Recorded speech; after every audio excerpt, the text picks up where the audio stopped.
मोदी जी, माननीय शिक्षा मंत्री श्री कृष्णनंदन प्रसाद वर्मा जी, बिहार सरकार के मुख्य सचिव श्री दीपक कुमार जी, विकास आयुक्त श्री शशि शेखर शर्मा जी, वित्त विभाग के प्रधान सचिव श्रीमती सुजाता चतुर्वेदी जी, शिक्षा विभाग के प्रधान सचिव श्री आर.के. महाजन जी, वित्त सचिव श्री राहुल सिंह जी, मुख्यमंत्री के सचिव द्वय अतीश चंद्रा जी, मनीष वर्मा जी, शिक्षा विभाग के सचिव आर.एल. चोंगतू जी,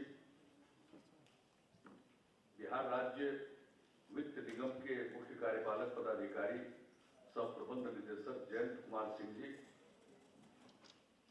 श्री गोपाल सिंह जी, यहाँ उपस्थित शिक्षा विभाग वित्त विभाग के सभी पदाधिकारीगण, इस कार्यक्रम में उपस्थित सभी लाभार्थी गण, छात्र छात्राएं, विशिष्ट अतिथिगण, प्रिंट एवं इलेक्ट्रॉनिक मीडिया से जुड़े सभी प्रतिनिधिगण,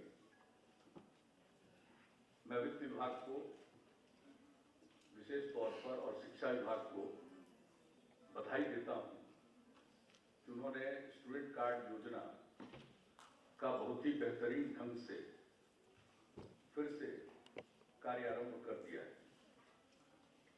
हमारे 7 निश्चय में जो 2 निश्चय हैं वो हमारे युवाओं के लिए, एक निश्चय तो महिलाओं के लिए, जिसमें हम लोगों ने तय किया था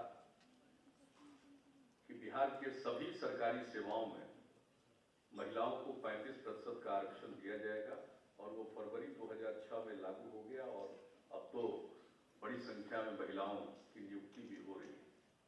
और युवाओं से जुड़े हुए 2 हमारे निश्चय थे। एक था आर्थिक हल युवाओं को बल। इसके 5 कंपोनेंट हैं। उसका पहला कंपोनेंट है, पहला अवयव है स्टूडेंट क्रेडिट कार्ड योजना। अभी जो स्टूडेंट क्रेडिट कार्ड योजना की बात जो हम लोगों ने सोचा, उसका कारण यही है कि हमारे यहाँ 12वीं कक्षा के आगे उच्च शिक्षा प्राप्त करने वाले छात्र छात्राओं की संख्या बहुत कम। इसको ग्रॉस एनरोलमेंट रेशियो करते हैं। तो हमने देखा कि हमारे यहाँ बिहार में ग्रॉस एनरोलमेंट रेशियो मात्र 13% के करीब, जबकि राष्ट्रीय औसत के 24% के करीब। तो उस समय हम लोगों के मन में ये बात आई, क्यों नहीं हम बिहार में उच्च शिक्षा को भी बढ़ावा दें और ग्रॉस एनरोलमेंट रेशियो को हम 30% तक ले जाए, उसके आगे भी बढ़ाएं। क्योंकि प्राथमिक शिक्षा से लेकर माध्यमिक शिक्षा तक हम लोगों ने प्रारंभ से ही अनेक काम किए। कई स्कूलों की स्थापना, स्कूलों का और ज्यादा, कोई मिडिल स्कूल था उसको अपग्रेड किया गया हाई स्कूल में, हायर सेकेंडरी स्कूल में, सारी बातें की गई। 22-23 हजार नए स्कूलों का निर्माण हुआ, स्कूल में कक्षाओं का निर्माण हुआ, बड़े पैमाने पर 3 लाख से भी ज्यादा संख्या में शिक्षकों का नियोजन हुआ। ये सारी बातें की गई। और उसके बाद जो लड़कियां प्राथमिक शिक्षा के बाद मिडिल स्कूल में भी कम जाती थी, माता पिता की गरीबी के कारण, कोई 6ठे क्लास में लड़की पहुंचे तो अगर उसके पहनने के लिए ठीक कपड़ा वो न दे सके, पोशाक न दे सके, वस्त्र न दे सके, तो बेटियों को भेजना ही स्कूल छोड़ देते थे। इसलिए हम लोगों ने 2007 में ही मिडिल स्कूल की लड़कियों के लिए पोशाक योजना की शुरुआत की थी, और उसका तुरंत परिणाम दिखा कि लड़कियों की संख्या बहुत बढ़ने लगी। फिर उसका तो एक्सटेंशन हम लोगों ने पहले क्लास से लेकर के 12वीं कक्षा तक लड़कियों के लिए कर दिया। और उसके बाद ये लगा कि भाई लड़कियों को सिर्फ 8वीं कक्षा तक पढ़ने से क्या होगा, इसको आगे पढ़ना चाहिए। तो हाई स्कूल में 9वीं क्लास में पढ़ने वाली सभी लड़कियों के लिए हम लोगों ने साइकिल योजना की शुरुआत की। लड़कियां कोई पटना शहर में भी साइकिल नहीं चलाती थी। वह एक सामाजिक सुधार की भी योजना थी। लड़कियों का मनोबल ऊंचा हो इसके लिए, और वो स्कूल जाए। जब ये योजना की शुरुआत हुई उस समय तो 1,70,000 भी लड़की 9वीं क्लास में पूरे बिहार में नहीं पढ़ती। और जब बालिका साइकिल योजना की शुरुआत हम लोगों ने की तो आज उसकी संख्या लड़कियों की तो 8 लाख से भी ज्यादा हो गई है 9वीं क्लास। और लड़कियां जब गांव के समूह में साइकिल चलाकर स्कूल जाने लगी तो पूरा दृश्य बदल गया। लोग सोचते भी नहीं थे कि हमारे यहाँ लड़कियां साइकिल चलाएंगी, क्योंकि लोग घबराते थे कि लड़की अगर साइकिल चला रही है तो वो आजाद हो गई, हाथ से निकल गई, कई तरह की फीलिंग लोगों के मन में रहती थी। और यहाँ तो पूरे के पूरे समूह में जब लड़कियां साइकिल चलाकर जाने लगी तो लोगों का मानसिक परिवर्तन हो गया। लोगों को बड़ी खुशी होने लगी कि देखिए हमारे घर की बेटी जा रही है, और घर घर की बेटी जा रही है, जिसके घर की भी बेटी 9वीं क्लास में, सबके जो साइकिल का लाभ मिल रहा था। तो एक ऐसा दृश्य उपस्थित हुआ कि इसके लिए तो न जाने इस देश में नहीं, देश के बाहर से कितनी संस्थाओं ने इस पर अध्ययन करने के लिए टीम भेजी, और सब लोगों ने बड़ा ही सकारात्मक रिपोर्ट दिया कि ये बहुत अच्छी योजना है। और जब लड़कियां साइकिल चलाकर स्कूल जाने लगी तो उसके बाद हम जब कहीं जाते थे तो लड़के कहने लगते थे कि अंकल कुछ हम लोगों पर भी ध्यान दीजिए। तो हमने बालिका साइकिल योजना को एक्सटेंड कर दिया लड़कों के लिए। अब आज सोचिए 15 लाख 16 लाख 9वीं क्लास में पढ़ने वाले लड़के लड़कियों को साइकिल योजना का लाभ लेना, तो वहां तक तो हम लोगों ने किया। और जब हमने एक बार अध्ययन किया कि हमारे यहाँ फर्टिलिटी रेट जब हम काम संभाले थे तो 4 से भी ज्यादा था, संभवतः 4.2 था। हमने कहा भाई सीमित इलाका है, 94,000 स्क्वायर किलोमीटर, हमारी इतनी आबादी, 10 साल में जो जनगणना होती है उसकी रिपोर्ट आती है तो हर बार बिहार की आबादी 25% बढ़ जाती है। ऐसी स्थिति है, कहां लोग रहेंगे, क्या रोजगार, कितना भी काम कीजिए सबको लाभ नहीं मिलता। ये फर्टिलिटी रेट जाता है, और फर्टिलिटी रेट को घटाने के लिए क्या उपाय हो सकता है। हमने इसके लिए बहुत मिशन ह्यूमन डेवलपमेंट की स्थापना की और देखा कि कौन कौन सा काम करना चाहिए जिससे लाभ हो लोगों को। और उसी सिलसिले में मेरे सामने जो प्रेजेंटेशन हो रहा था आंकड़ों का, तो उसमें हमने देखा कि अगर लड़की मैट्रिक पास है तो हमारे यहां भी बिहार में भी फर्टिलिटी रेट 2% के करीब, और राष्ट्रीय स्तर पर भी मैट्रिक पास अगर लड़की है तो फर्टिलिटी रेट 2%। तो मेरे मन में तो फीलिंग आई कि ये तो बिल्कुल जो चाहिए था उसका समाधान मिल गया। और उसके बाद हमने कहा कुछ नहीं, और जब देखा कि +2 की लड़की है तो यहाँ पर फर्टिलिटी रेट भी 1.6 है, जबकि उस साल नेशनल लेवल पर फर्टिलिटी रेट 1.7 था। हमने कहा इससे बढ़िया तो कोई बात नहीं, इसलिए हर पंचायत में हाई स्कूल ही नहीं हायर सेकेंडरी स्कूल की स्थापना हो, जिन पंचायतों में नहीं है। हमारी लड़कियां पढ़ेगी तो इतना जो हम लोग सोच रहे हैं फर्टिलिटी रेट अपने आप कम जाएगा। तो ये सब काम हम लोगों ने किया 2 टर्म, और उसकी शुरुआत कर दी। सब काम चल रहा है, वक्त लगता है, 4,000 4,500 अगर हायर सेकेंडरी स्कूल स्टैब्लिश करना है तो वक्त तो लगता है, लेकिन वो काम हो रहा है। उसके साथ ही मेरे समझ में ये बात आई कि भाई हमारा ग्रॉस एनरोलमेंट रेशियो इतना कम है, तो इस ग्रॉस एनरोलमेंट रेशियो को बढ़ाना चाहिए, उच्च शिक्षा की ओर लोग प्रेरित हों। तो उसके लिए हम लोगों के मन में ये बात आई कि क्या करना चाहिए। तो यह भी 12वीं कक्षा के बाद आगे पढ़ने के लिए अपने बेटे बेटियों को सब लोग नहीं भेज पाते हैं, वो गरीबी के कारण, लोगों के पास संसाधन नहीं है, इसलिए अपने बेटे बेटियों को आगे नहीं पढ़ा पाते हैं। तो उसी समय मेरे मन में ये बात आई कि क्यों नहीं हम कोई ऐसी योजना शुरू करें जिसका लाभ हर छात्र छात्रा को मिल सके। और तब ये निश्चय स्टूडेंट क्रेडिट कार्ड का आर्थिक हल युवाओं के बल का पहला अवयव, और हम लोगों ने तय किया कि 4 लाख रुपए तक की सहायता मिलेगी ऋण के तौर पर। और बैंकों से हम लोगों ने बातचीत की, बैंक वालों से न जाने कितनी बार चर्चा हुई, चीफ सेक्रेटरी, फाइनेंस सेक्रेटरी, सब लोगों ने खूब बातचीत की, बैंक वाले एग्री कर गए। और हम लोगों ने कहा कि भाई जो मूल धन है इसके अलावे जो ब्याज आएगा, यानी 100 रुपया की जगह पर हम लोगों ने 160 रुपए की गारंटी दी, यानी मूलधन के साथ ब्याज जोड़कर। और तब भी, और जो डीआरसीसी की स्थापना हर जिले में हम लोगों ने 2016 में भी कर दी, ये जो डिस्ट्रिक्ट रजिस्ट्रेशन कम काउंसलिंग सेंटर है, और खूब प्रचार प्रसार किया। और बैंकों के लोगों, बैंकों के साथ वो जो समझौता हुआ, एमओयू हुआ, उसके आधार पर डीआरसीसी के माध्यम से छात्र छात्राओं का जाने लगा रिकमेंडेशन। थर्ड पार्टी उसका हम लोग वेरिफिकेशन भी कराते थे कि कोई कोई अप्लाई कर रहा, वाकई कहीं पढ़ रहा है या नहीं पढ़ रहा, ये सब चीज किया गया। लेकिन बैंकों का उस तरह से सहयोग नहीं, बैंकों के इतने नियम, जो एमओयू हुआ, सहमति बनी, उसको भी नहीं मानते हुए हमने कहा भाई देखिए हमारे छात्र छात्राओं को बैंक का चक्कर नहीं लगाना पड़ेगा। तो लोगों ने कहा कि भाई एक बार तो जाना पड़ेगा। तो पहले तो हम तैयार नहीं थे, हमने कहा भाई बैंक का ऐसा ही लॉ है, रूल है, तो एक बार जाएगा, लेकिन हमारे छात्र छात्राएं जाएंगी तो उसके साथ डीआरसीसी का एक आदमी जाएगा, कम से कम उसको कोई तंग नहीं करे। तो ये सब भी किया, लेकिन फिर भी बैंकों का चक्कर लगाना पड़ा, सब कुछ हुआ, समीक्षा की गई, लोग माने नहीं, बैंक का अपना काम करने का तरीका है और इसका लाभ नहीं मिल रहा, क्योंकि जिस मकसद से हम लोगों ने इसको लागू किया था तो उस हिसाब से इसका लाभ हमारे छात्र छात्राएं नहीं ले पा रही। तो वैसी स्थिति में हम लोगों ने सोचा कि हमें कोई दूसरा रास्ता अपनाना चाहिए और उसके लिए हम लोगों ने तय किया कि बैंक को छोड़िए, हम लोग अपना एक निगम बनाए। तो शिक्षा वित्त निगम की स्थापना की गई और शिक्षा वित्त निगम के माध्यम से हम लोग आसानी से लोगों को ऋण दे सके।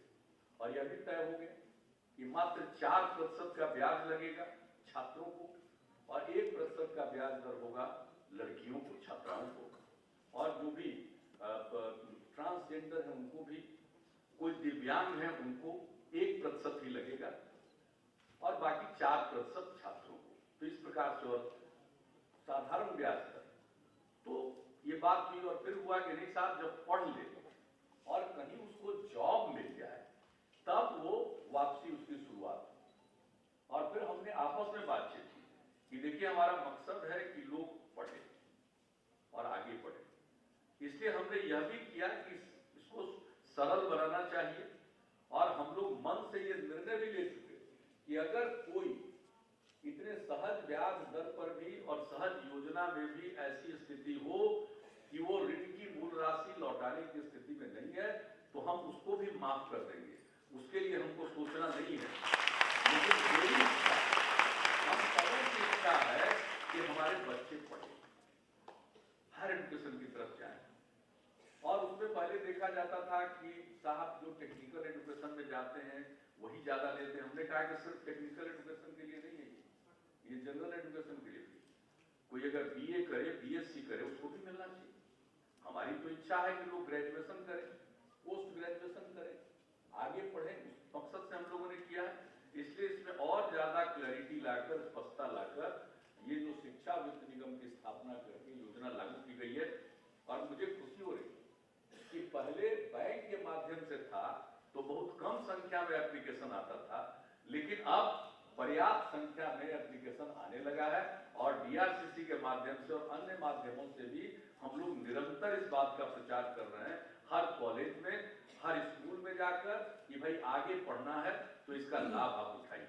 और यह भी हम लोगों ने किया कि जिन समुदायों को, छात्र छात्राओं को, जिनको कोई छात्रवृत्ति मिल रही है उस पर कोई असर नहीं पड़ेगा, चाहे अनुसूचित जाति हो, जनजाति के हो, अल्पसंख्यक समाज के हो, अति पिछड़े वर्ग हो, पिछड़े किसी भी समुदाय के लोगों को जो छात्रवृत्ति मिल रही है, पोस्ट मैट्रिक छात्रवृत्ति, वह पहले की तरह वो मिलती रहेगी।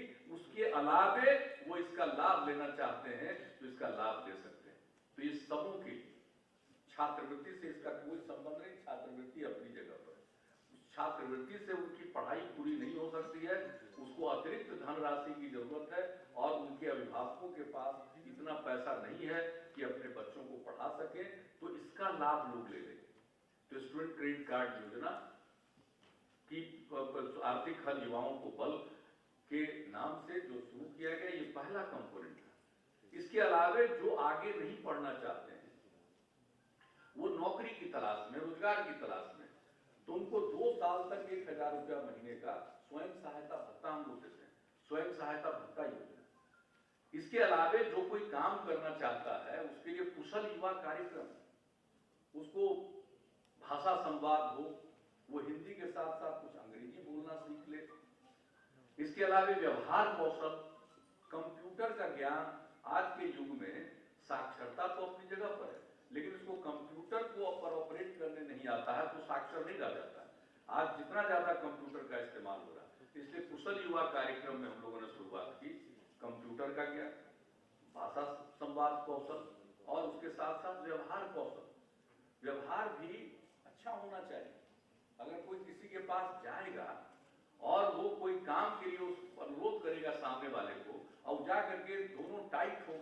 पॉकेट में हाथ डाले हुए, सामने वाले को तो उसके प्रति कोई सिंपैथी नहीं होगी।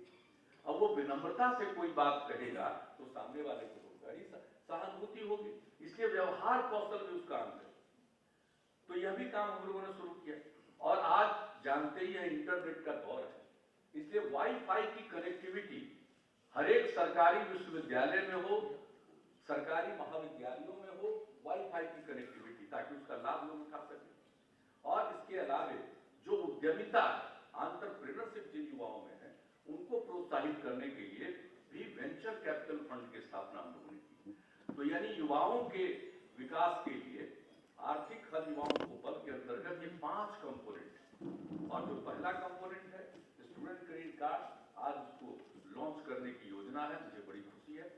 और मैं तो बहुत परेशान था शुरू में, जब भी हम कहीं स्टूडेंट क्रेडिट कार्ड की चर्चा करते थे पब्लिक मीटिंग में, सबसे ज्यादा ताली बजती, लेकिन लोग इसका लाभ नहीं उठा पा रहे थे। तो लगा कि भाई ये जो प्रक्रिया है बैंकों के माध्यम से, वो लोगों को सूट नहीं कर रहा। इसलिए हम लोगों ने इसकी शुरुआत की है और हर प्रकार का सहयोग मिलेगा। आज जो हमारे 3 युवाओं ने, यूथ ने जो बात कही, तो उसको सुनकर बहुत अच्छा लगा। अगर इसी तरह से आप लोगों को भी चाहिए, सब लोगों को ये बताइए और कहिए कि बिना किसी प्रकार के भ्रम में रहे हुए मन में कुछ मत सोचिए और इसका लाभ लीजिए और आगे आप बढ़िएगा, तो निश्चित रूप से आपकी स्थिति बहुत बेहतर होगी, आपकी आर्थिक स्थिति में सुधार आएगा। तो इसको ध्यान में रखकर हम लोगों ने किया। और यही नहीं, जो हम लोगों ने अवसर बढ़े, आगे बढ़े। अब बिहार में कॉलेजेस की संख्या कम थी, कितना था, बहुत दिनों से कोई इंस्टीट्यूशन एस्टैब्लिश नहीं हो रहा था। लेकिन जब हम लोगों के हाथ में काम करने की जिम्मेवारी बिहार की जनता ने दी 2005 के नवंबर से, तब से कितने इंस्टीट्यूशन हम लोगों ने बनाने की कोशिश की। सबसे पहले तो हम ले आए बीआईटी मिश्रा, जो झारखंड हो गया था अलग, वहां ला करके उनको अपने पैसे से सरकार ने अपने जमीन पर मकान बनाकर दे दिया। कहिए जो वेटनरी कॉलेज का कैंपस, उसके पास में ही जमीन देकर मकान बनाकर उनको दे दिया कि बीआईटी मिश्रा का ब्रांच यहां भी चलाइए। वो चलना शुरू। चाणक्य लॉ यूनिवर्सिटी, अब हमारे एक युवा बोल रहे थे, चाणक्य लॉ यूनिवर्सिटी में कितनी तेजी से काम हुआ। और आप जानते हैं, ये जो बीआईटी मिश्रा था, इन लोगों ने कहा कि साहब हम लोगों को दे दीजिए काम, यानी पैसा आपका, जमीन आपकी, लेकिन काम हम ही को करने दीजिए आपके पैसे से। तो हमने कहा कि आपको हम सब कुछ दे देंगे, एक ही शर्त है। 2006 की बात, 2005 के दिसंबर में हम स्पॉट पर गए और उन लोगों को बुलाया। उन लोगों को हमने कहा कि देखिए, और वो मांग रहे थे कि एन सिन्हा इंस्टीट्यूट में या कहीं और हम लोगों को इंस्टीट्यूट शुरू करने के लिए जगह मिल जाए। तो हम जब उन लोगों के साथ एक जगह इकट्ठा हुए वेटनरी कॉलेज के कैंपस में, जो जमीन उनको हम लोगों ने दे दी थी, राशि का आवंटन कर दिया था, तो हमने कहा कि ये सारा पैसा आपको दे देंगे, आप ही बिल्डिंग बनाइए, लेकिन हमारी एक ही शर्त है कि 2006 जो आपका पहला साल होगा, पहला बैच का क्लास इसी इंस्टीट्यूशन से आप शुरू करिए। उसके वाइस चांसलर और दूसरे लोग थे, 2 मिनट के लिए थोड़ा सोचने लगे संभव है या नहीं है। हमने कहा सोचिए, हिम्मत से काम करिए, आपको वक्त है बहुत, 8-10 महीने का समय। तो फिर उन लोगों ने कहा कि नहीं, ये हम सब लोगों को मंजूर है ये सर, और पैसा दे दिया। 2006 के अगस्त महीने से सितंबर महीने से पहला बैच वहां शुरू हो गया और आज आप देखिए किस प्रकार से वो इंस्टीट्यूट चल रहा है। वहां से हम लोगों ने शुरुआत की चाणक्य लॉ यूनिवर्सिटी। आज चाणक्य लॉ यूनिवर्सिटी की बिल्डिंग को जाकर देख लीजिए, जिस तरह की बिल्डिंग बनी हुई है और जितना उनके पास स्पेस है, आज उतने स्पेस को यूज करने के लिए उनके पास नहीं है। अभी सारा काम चाणक्य लॉ यूनिवर्सिटी में, इतना सब कुछ कर दिया। Chandragupta institute of management, Indian institute of management के तर्ज पर यहां चंद्रगुप्त इंस्टीट्यूट ऑफ मैनेजमेंट किया। हम उस समय भारत सरकार में गए, मिले, जो उसके मंत्री थे, NIFT, National Institute of Fashion Technology, उसकी स्थापना, उसके लिए भी समूचा पैसा हम लोगों ने दिया। जमीन, मकान का पैसा, उनको जो फंक्शनिंग करने के लिए पैसा लगता है, उसका मेजर शेयर राज्य सरकार देती है। लोगों को लगता होगा कि निफ्ट गवर्नमेंट ऑफ इंडिया चलाती है गवर्नमेंट ऑफ इंडिया, लेकिन सारा पैसा राज्य सरकार देती है और वो निफ्ट भी चल रहा है। इस तरह से हर क्षेत्र में हम लोगों ने काम किया।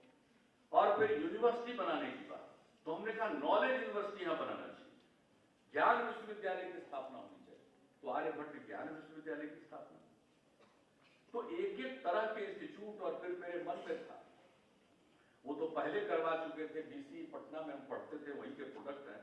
तो हमने कहा इसको भाई एनआईटी का स्तर मिल जाए, तो वो मिल गया। वो पहले ही मिल गया था जब हम लोग केंद्र सरकार में थे। लेकिन यहां हम चाहते थे कि आईआईटी भी बने, बड़ा उसके लिए परिश्रम करना पड़ा, लेकिन उसको भी मंजूरी मिली। और आज बताइए 500 एकड़ जमीन दिया और आईआईटी आज चल रहा। तो इस तरह से नए इंस्टीट्यूशंस की स्थापना, और अब तो एग्रीकल्चर यूनिवर्सिटी नया बना, अब पशु विज्ञान विश्वविद्यालय की स्थापना हम लोगों ने कर दी, कितने एग्रीकल्चर कॉलेजेस बनाए, ये सब कुछ किया है। लेकिन हम लोगों ने देखा कि हमारे यहाँ अभी भी इंस्टीट्यूट्स की कमी। तो हम लोगों ने तय किया कि हर एक जिले में एक इंजीनियरिंग कॉलेज की स्थापना जरूर होगी, जिस जिले में नहीं है। हर एक जिले में पॉलिटेक्निक संस्थान की स्थापना होगी, हर एक जिले में जीएनएम इंस्टीट्यूट की स्थापना होगी, हर एक जिले में पारामेडिकल इंस्टीट्यूट की स्थापना होगी, और हर एक जिले में महिला आईटीआई की स्थापना होगी, और हर एक सब डिवीजन में आईटीआई की स्थापना और एएनएम स्कूल की स्थापना। ये हम लोग इसके लिए सब जगह राशि का आवंटन, जगह का चयन कर लिए, और उसके लिए सारा काम शुरू हो गया। और उसके अलावा हम लोगों ने तय किया 5 नए मेडिकल कॉलेज की और स्थापना की जाए। तो इन सब चीजों को मंजूर करके जो राज्य सरकार को देना है, जमीन राशि सबका आवंटन किया, सब पर काम प्रारंभ हुआ। तो इस तरह से लोगों को अवसर मिले। हम जहां कहीं भी जाते थे, केंद्र सरकार में थे, दूसरी जगहों पर, वहां देखते थे, चाहे वो इंजीनियरिंग कॉलेज हो, एग्रीकल्चर कॉलेज हो, किसी भी संस्थान में हम गए हैं, हमने देखा कि हमारे बिहार के बच्चे बहुत भारी संख्या में। कहां नहीं चलता था। आंध्र प्रदेश के इंजीनियरिंग कॉलेज किसके बल पर चल रहा है? तमिलनाडु में कितने इंजीनियरिंग कॉलेजेस में बिहार के बच्चे, कहां नहीं। यूपी की इतनी बड़ी आबादी है, लेकिन फिर भी यूपी में नए इंजीनियरिंग कॉलेज खोले, वहां बिहार के बच्चे चारों तरफ बिहार के लड़के। तो हम लोगों को लगा कि चलो निजी क्षेत्र में भी हम लोगों ने कानून बना दिया कि निजी विश्वविद्यालय की भी स्थापना हो, संस्थाएं बने।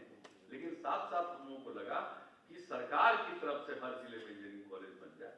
तो ये काम किया ताकि हमारे बच्चों को बाहर जाने की जरूरत ज्यादा न पड़े, वैसे जिसकी जो इच्छा। और इस स्टूडेंट क्रेडिट कार्ड का लाभ क्या है?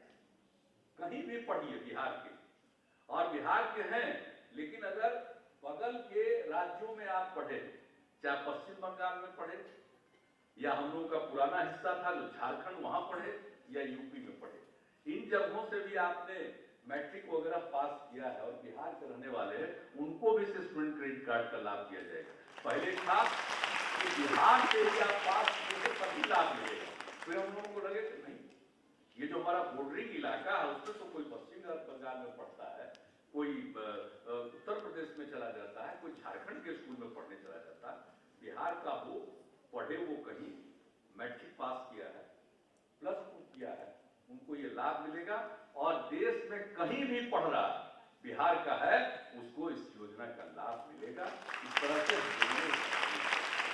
आज मुझे ऐसा लगता है, और इतनी संख्या में हम बेटियों को देख रहे हैं, छात्राओं को देख रहे हैं, मुझे इतनी खुशी। भाई लड़की पढ़ेगी तो आप समाज में तो सुधार आने वाला है, कितना बड़ा परिवर्तन होगा। और अब तो लड़कियां किसी भी सूरत में अब नीचे, पहले तो हम देख रहे थे कि मिडिल स्कूल में लड़कियों की संख्या कम, अब लड़कों के बराबर ही नहीं है, थोड़ा ज्यादा ही हो गई। और इवन मैट्रिक सेकेंडरी लेवल पर अब तो लगभग बराबर है। तो इसको हम देखते हैं, जबकि पुरुषों की आबादी थोड़ा ज्यादा है बिहार में, महिलाओं की कम है, फिर भी अगर हमारी लड़कियां अब हाई स्कूल में लड़कों के बराबर हो गई, तो इससे ज्यादा मुझको और किसी चीज के लिए प्रशंसा क्या है। क्योंकि आज की अवसर पर मैं चाहूंगा सब लोग बुलंदी से पढ़िए, मनोबल ऊंचा रहना चाहिए। पढ़ना सबसे बड़ी चीज, ज्ञान की प्राप्ति होती है, मानसिक स्थिति बहुत सुदृढ़ होती है। तो हर प्रकार से पढ़ने पर ध्यान देना चाहिए, और देखना चाहिए आपस में भाईचारे का भाव, प्रेम का भाव, सद्भावना का भाव, एक दूसरे के प्रति सम्मान का भाव। इन दिनों तो आजकल आप देख रहे हैं, हम तो खैर टेक्नोलॉजी के खिलाफ नहीं होते हैं, लेकिन टेक्नोलॉजी का जो दुरुपयोग हो रहा है, किस तरह से एक दूसरे को के खिलाफ बोलना, गाली देना, इस प्रकार का एक माहौल बनाने की कोशिश हो रही। इस टेक्नोलॉजी का विकास वैज्ञानिकों ने इसलिए नहीं किया हो, ये जो सोशल मीडिया के बहाने लोग अनाप शनाप करेंगे, उस तरफ ध्यान मत दीजिए। अगर उसका उपयोग भी करिए तो पॉजिटिविटी के साथ करिए। और जो सबसे बड़ी चीज है वो है ज्ञान। और जब पढ़िएगा, ज्ञान की प्राप्ति होगी तो न सिर्फ अपनी तरक्की होगी, अपने परिवार की तरक्की होगी, अपने इलाके की तरक्की होगी, बल्कि सूबे की और मुल्क की तरक्की होगी। और जो सबसे बड़ी बात है, हमारा जो बिहार है ये ज्ञान की भूमि रही। यही था नालंदा यूनिवर्सिटी, यही था विक्रमशिला, अभी और यूनिवर्सिटी निकल करके आ रहे, तिलहड़ा में खुदाई हुई निकल। तो इतने यूनिवर्सिटी देश के बाहर के लोग पढ़ने आते थे, तो ये ज्ञान की भूमि रही। और कैसी भूमि, लोगों को ज्ञान प्राप्तियां होती, भगवान बुद्ध को ज्ञान की प्राप्तियां हुई, भगवान महावीर का जन्म यहाँ, ज्ञान की प्राप्तियां, निर्वाण यहाँ, गुरु गोविंद सिंह जी महाराज का जन्म यहाँ। आप देखिए, कभी भी किसी दौर में आर्यभट्ट कहां थे, शून्य का आविष्कार किया, एस्ट्रोनॉमी का जो काम आर्यभट्ट ने किया 1500 साल पहले, ये कैसी भूमि, ये चाणक्य की भूमि। और उन्होंने जो अर्थशास्त्र की रचना की और दुनिया को बताया किस प्रकार से शासन चलाया जाता है, तो इस सब कुछ इस धरती से हुआ। ये महान धरती, और ऐसी महान धरती है कि आज से 101 साल पहले बापू यहां आए, गांधी जी, और चंपारण सत्याग्रह हुआ। और कितनी बड़ी सफलता हुई कि उसके 30 साल के अंदर पूरा देश आजाद हो गया। और आज का दिन 11 अगस्त का दिन है। हमारे युवाओं को मालूम होना चाहिए, जब 9 अगस्त को बापू ने भारत छोड़ो आंदोलन की शुरुआत कर दी, सब लोग गिरफ्तार हुए। इस पटना में आज के दिन बड़ी संख्या में छात्र निकले और चाहते थे कि ये जो सचिवालय है, सेक्रेटेरिएट है, उस पर झंडा बुलंद करे। एक नौजवान झंडा बुलंद करने में भी कामयाब हो गया। और जो अंग्रेजों की पुलिस ने गोली चलाई, आज 7 हमारे छात्र शहीद हुए थे। आज उनके शहादत का भी दिवस है। आज इस दिवस के अंदर उनकी लॉन्चिंग हो रही है। तो मुझे पूरा विश्वास है कि प्रेरणा लीजिए त्याग से और आगे बढ़िए। तो मुझे पूरा भरोसा है कि आप सबको इन चीजों की प्रेरणा मिलेगी और इस योजना का लाभ मिलेगा। हम तो चाहते हैं कि घर घर में कोई अनपढ़ न रहे, पढ़े, और सिर्फ पढ़े ही नहीं, उच्च शिक्षा तक जिसकी इच्छा हो वो जाए, और उसको प्राप्त करने में उसको किसी तरह की आर्थिक कठिनाई है तो हमारी योजनाओं का लाभ ले, हमारे सरकार की योजनाओं का। और जो कुछ भी बिहार में किया जा रहा है अपने आप में यूनिक, विशिष्ट, और ऐसी योजनाएं अब तो दूसरे जगह से भी लोग बिहार में जो काम होता है उसका अध्ययन करने के लिए आ रहे हैं। तो ये स्थिति, तो ये सब किस लिए कर रहे हैं? ये सब आप लोगों की। और जब आप लोग आगे बढ़ जाएंगे, हमारी युवा पीढ़ी के लोग आगे बढ़ जाएंगे, तो बिहार का जो गौरवशाली इतिहास है, गौरव के उस स्थान को फिर से प्राप्त करने में हम सब कामयाब होंगे। उसी के प्रति मेरा समर्पण है और मैं उम्मीद करता हूं आप लोग उसी समर्पण के भाव से शिक्षा ग्रहण करें, आगे बढ़ें और राज्य का जो पुराना गौरवशाली इतिहास है उसको फिर से स्थापित करें और मुल्क की तरक्की में अपना योगदान करें। इन्हीं शब्दों के साथ आप सबको शुभकामना देते हुए, बधाई देते हुए मैं अपनी बात को समाप्त करता हूँ। बहुत बहुत धन्यवाद। जय हिंद, जय बिहार।